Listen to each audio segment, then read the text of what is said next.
आज सुबह हम जल्दी उठ जाते हैं और फिर हम जाते हैं थोड़ा आग के आगे अपना हाथ सेकने के लिए। और फिर हमको काम मिलता है कि जाना पड़ेगा गोदाम पे, पर गोदाम का मालिक नहीं था। और फिर हम कर लेते हैं टिफिन करने के बाद हम फिर निकल पड़ते हैं घर जाने के लिए। और फिर रास्ते में हम ये घर पर आता हुआ फिर हम दिसरीगुड़ा गए थे एक दुकान पे, घर के लिए सामान खरीदना था।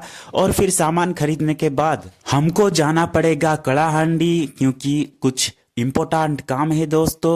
पहले हम जाते हैं पापड़ा हांडी में, क्योंकि बैंक से कुछ पैसे निकालने थे, मोटर खरीदने का प्लान कर रहे थे। और फिर कर लेते हैं एक होटल पे लंच और फिर हम निकल पड़ते हैं कड़ाहांडी की ओर।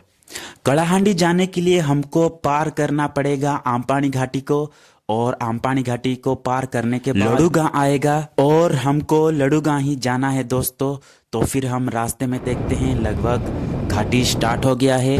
और फिर हम घाटी की ओर से जाते हुए आमपानी घाटी की ओर से, और इधर जो है गाड़ी जो है बहुत ही स्लो जाता है। इस घाटी के कारण सारे गाड़ी को धीरे जाना पड़ता है और धीरे चलने से ही गाड़ी सेफ है दोस्तों।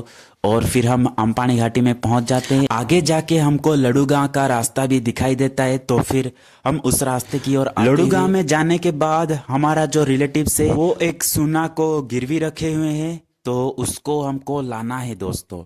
तो फिर हम भी निकल पड़ते हैं रास्ते की ओर। एक लंबा रास्ता है जिसके ओर से हम जा रहे हैं। हम 3 लोग बाइक पे जा रहे थे। हम नवरंगपुर से 1 बजे से निकले हैं और इधर आते हुए हमको 3 बज गया दोस्तों। और जो वो मालिक था वो भी नहीं आया था, उसको हम लगभग 1 आवर तक वेट किए और वो 4 बजे आया। और बाद में हम उस सुना को मिलने के बाद हम फिर शाम में निकल पड़ते हैं घर जाने के लिए। हमको जो है बहुत ही ठंड लग रहा था, पर हम तो स्वेटर नहीं लाए थे, तो हम ठंड से बच भी नहीं पाए। और रास्ते में हम उस सोना को अच्छे से पकड़ते हुए रास्ते में पेट्रोल भर लेते हैं और फिर हम भी निकल पड़ते हैं घर जाने के लिए। पूरा का पूरा अंधेरा छाया हुआ है जो कि आप देख सकते हैं।